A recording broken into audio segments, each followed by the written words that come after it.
Brilliant. So we're going to get straight into this today. We're talking about ABM and in particular orchestration.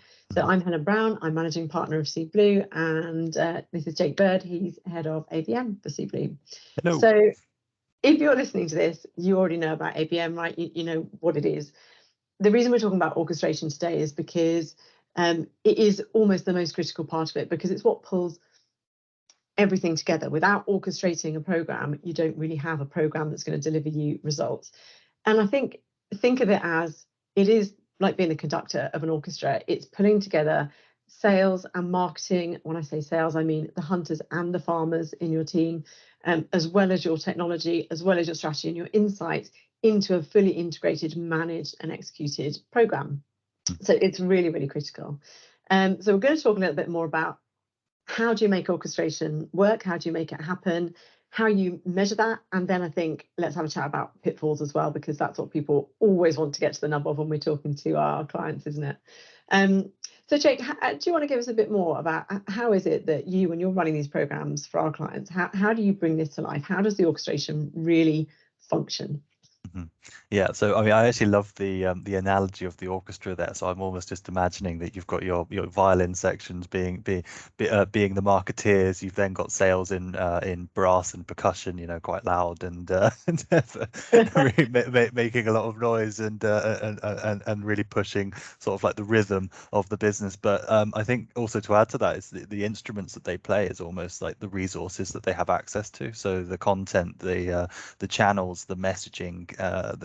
And actually the marketing tools that they have as well. So bringing all of that together to get that alignment, that's what's essential as part of that orchestration. So, I mean, another way to think about it is just coordination. So what I want to do first and foremost is to get that insight from sales, from marketing of what it is you want to achieve with that campaign, and then actually start to strategize how that's going to be achieved with ABM. So bringing all of the relevant people into a joint workshop together so that we can extract all the different insights, get all of those notes really flowing, so that we can then start to compose our music. I'm probably going way too far with this orchestra, the orchestra analogy now. Yeah.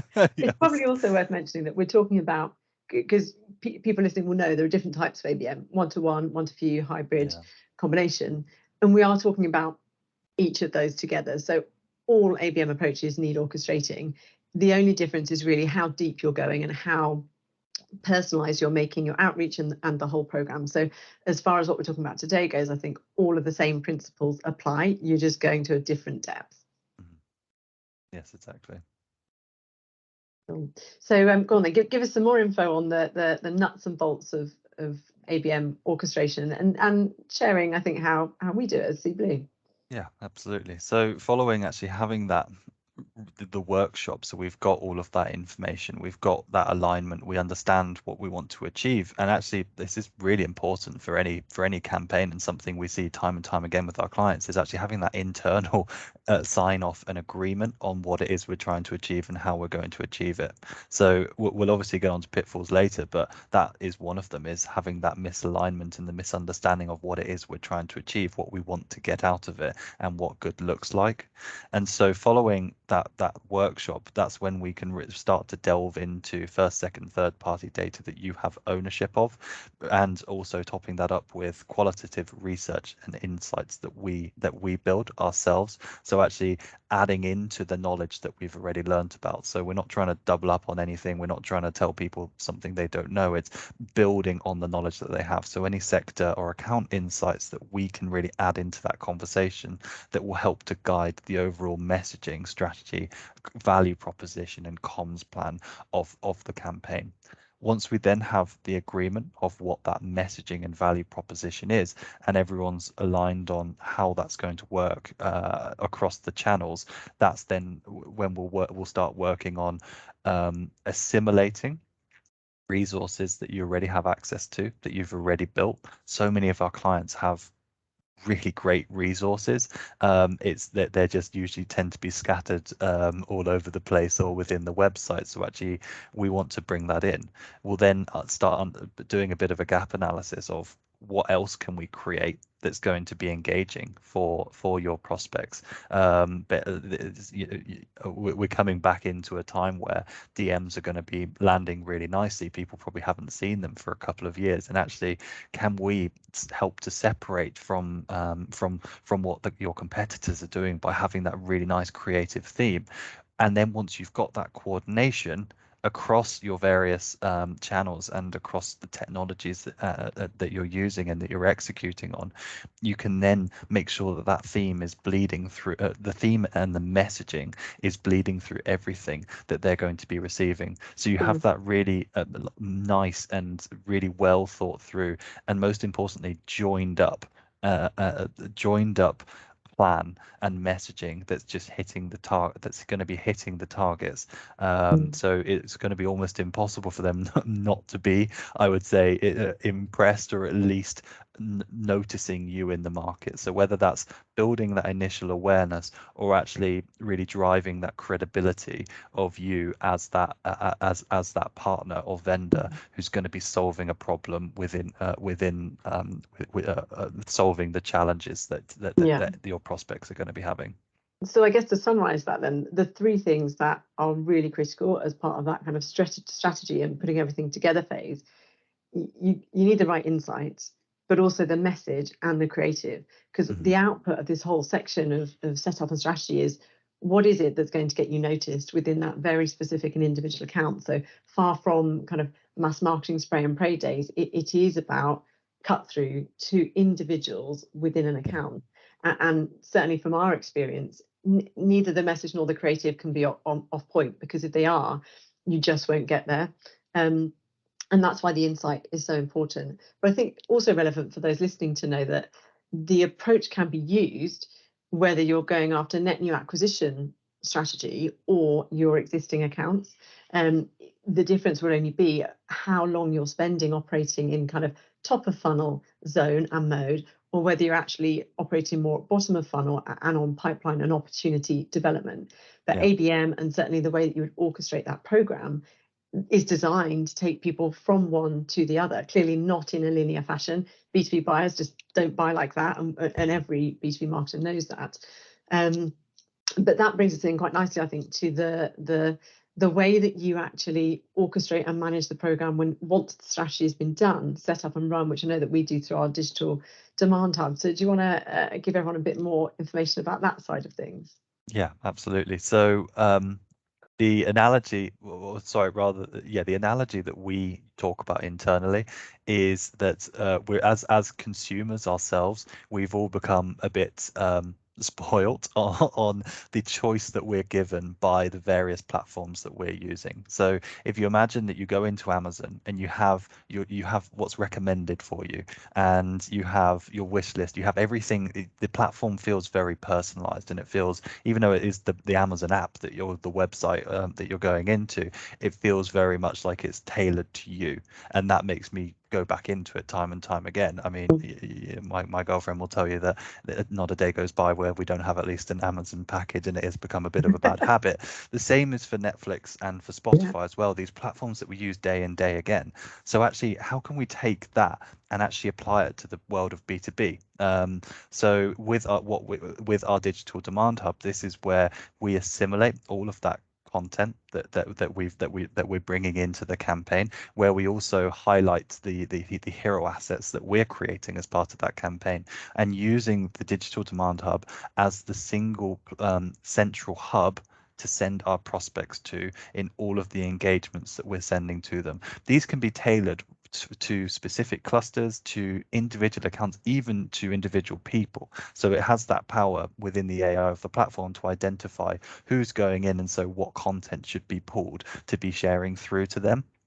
And this is just very powerful, because it then gives us it gives us all that the power and the orchestration to just really flexibly pull these pages and digital demand hubs together, and all of this feeds back into your CRM, and it all feeds from your marketing automation platforms as well. So it's really powerful. It is, and what's really cool is that actually that hub can transform its purpose over time, because in those initial phases, talking about, top, middle, bottom of funnel, in the initial phases, you're looking to engage, to interest, to augment somebody's knowledge and understanding of who you are and what you do. But actually, once you get to a certain point of having identified an opportunity, what is it that your sales team need? Well, actually, it's not so much a communication portal, but it's a bid portal, effectively. So in enterprise sales, of course, you're often responding to RFPs, RFIs, and that bid documentation, the way you present that out to a customer, can make a really big impact on them. Being able to put personalized videos on there from the salesperson, supported with the right case studies, and have that password protected as a place they can go. So it really does become a place that moves with the prospect, whether they're an existing or a net new prospect, through their journey. Yeah, I mean, I've actually had it in the past before where an existing customer, we'd set up the digital demand hub for them, and the customers just got to the point where they knew if they needed to actually ask any questions or if they needed to find something, that's where they went to go and find it. So it got to the point where we were even getting inbound visits. And this is a bit that I think a number of people that I speak to, and also just when I'm on LinkedIn and I'm answering questions and queries around ABM, is the number of touch points it typically takes to convert someone from, 0 to an opportunity. And it's anywhere between kind of 13 and 20. And some people say, well, that's a lot. How do I sell that internally? But actually, that is the point of this orchestrated methodology, is that it enables you to reach out for them to come back, as you say, sometimes inbound, sometimes prompted by an outbound activity that we or our clients will have initiated. But it's very, very much also dependent on average sales cycles for your solution type. So, of course, ABM quite typically is used for enterprise solutions. Generally, 9-12 months plus as a sales cycle is really standard. So you would not expect to take somebody through in a simple 3-month outbound email campaign. It's just not a fact of life. Yeah, exactly. And that's another thing where the orchestration is really essential, is because these are multi-year programs that we're talking about. I've seen it in the past where you do 6 months worth of ABM outreach, and then you get to the end of the campaign and you go, well, what do we do with them now? But we'll just put them back into the generic pile, and then they're getting this whole other narrative, which almost just is probably more jarring for the prospect by that point. So having that orchestration gives you the coordination and the team alignment, and actually the buy-in from the various teams to be supporting this as an ongoing activity, to be always thinking about what's coming next and what are we going to be preparing for next, so that as and when we get through the year, we have the agility to make adjustments to the messaging, to make the decisions that actually let's focus more on this area, because we've seen through the digital demand hub that people are responding or interacting much more with this type of content.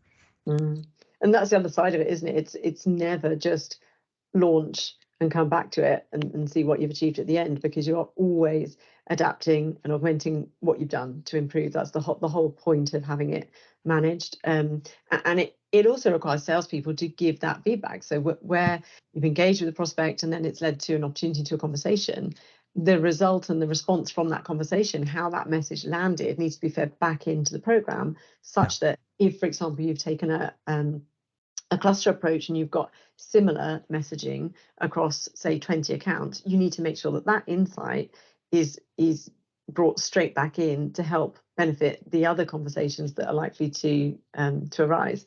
So I think, I think it's relevant for everybody to think about how people measure what they're doing, because at yes, you're measuring long term, and at Seeblue we talk about revenue, retention, and relationships.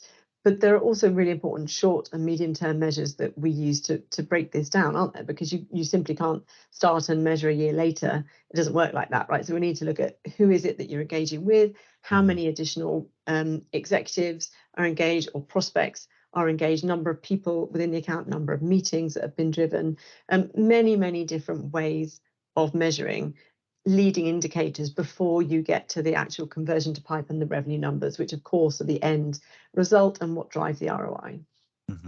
Yeah, exactly. So, okay, the most juicy part of the conversation, Jake, pitfalls, most common ones. What are they? What's your number one? I think number one is when you don't get that buy-in and the team alignment, because everyone is so important in the success of a fully orchestrated ABM program. Everyone from marketing and sales to product, as well as the operations team as well. So that's as part of setting up the digital demand hub and actually setting up the tools and the systems so that ABM is working for us, and we're almost building towards that. I wouldn't call it automated, but definitely like a semi-automated model where working with everyone, we can enable sales as much as we physically can, really get everything prepped and ready, get everyone aligned, make sure the message and the content is all aligned across all of the various channels. So having that alignment is really important, having that buy-in. Also, I would say another one is resource as well. So quite often businesses can get very excited by the idea of ABM, and they can just jump headfirst into it and start saying, right, I want to do 20 one-to-one campaigns, and it all of a sudden then everyone's going, oh my God, well, I had a full-time job before and now I've got this whole other full-time job. So it's actually starting in a sustainable way and making sure that you get the foundations for the program right, get that buy-in from the team, get the excitement going, and then you can start bringing in more and more clusters, more and more one-to-ones, or start actually with what you've learned from one-to-one and the one-to clusters, start actually feeding those insights into the one-to-many as well. So actually really start building to the point where ABM is touching most, if not all, of your total addressable market. So I'd say those two are really big ones for me. Okay, good to know. I agree. My number one is connected, but slightly different. It's expectation setting, specifically around what results will you expect to see in what period of time. So that bit we talked about, how is it that you measure ABM? The fastest route to perceived failure of an ABM program is that the expectation was not set correctly up front. And in my experience, that's not because the marketing director or person leading that ABM program internally hasn't tried to do that. It's because they've received pushback from senior stakeholders, whomever that may be, whether it's CRO, a sales director, a CEO even, and actually had to adjust what they're setting as the expectation. But you've got to be really clear, what are you starting with? Are you running a net new acquisition program? Are you running an existing base? What is the depth and quality of relationships like with your existing base? Are you going out to similar stakeholders and you're already engaged with, or is the thing that you're trying to sell actually to a completely different persona in the organization? Because all of that genuinely impacts the percentage conversions that you could expect to see, and also the period of time in which you might expect to see anybody in market when you want them to be in market for your products. So I would really strongly advise don't allow your program to be perceived as a failure simply because either the wrong success measures have been put in place in the first place, or you just haven't got there yet, because these are, as you say, multi-year programs. Yeah, absolutely. And the other bit for me would be message and creative. Of course, you don't want anything to go wrong in your campaign, but you always have to be open that you did get the message wrong in the first place because it was a new message with new persona based on new insight. If you test that in market and find that it doesn't quite hit, you've got to adapt really quickly to find the thing that does hit. And it might be the smallest tweak that's what gets you there. But it's making sure that the people working on your program, whether that's internal in your business or an agency partner like Seeblue, adapt that with you and for you. But you have to do that quickly. Yeah, and that's so important as well. And so that links back to what I was saying about having the actual ongoing long-term strategy. But you obviously, and this is part of our ABM accelerators, you obviously don't want to say, okay, this is 12 months worth of go-to-market and messaging planning, and then hit the phones and start the emails in January, and then come April or maybe even March, the sales team are telling you, oh, actually, this is what we're finding, and this is the pushbacks and the general challenges and the comments people are saying. So that's where we've built that in as part of that, almost that rolling monthly content creation alignment and evaluation with the sales teams. So yeah, you're spot on. It's about having that flexibility and agility as part of that orchestration. Yeah, I was going to say agility, the key word of the day. Yeah, absolutely. Brilliant. Well, look, of course, anyone wants any more information, then we're here anytime. But great chat. Thank you, Jake. Thank you, Helen. Cheers. Bye. Cheers. Bye.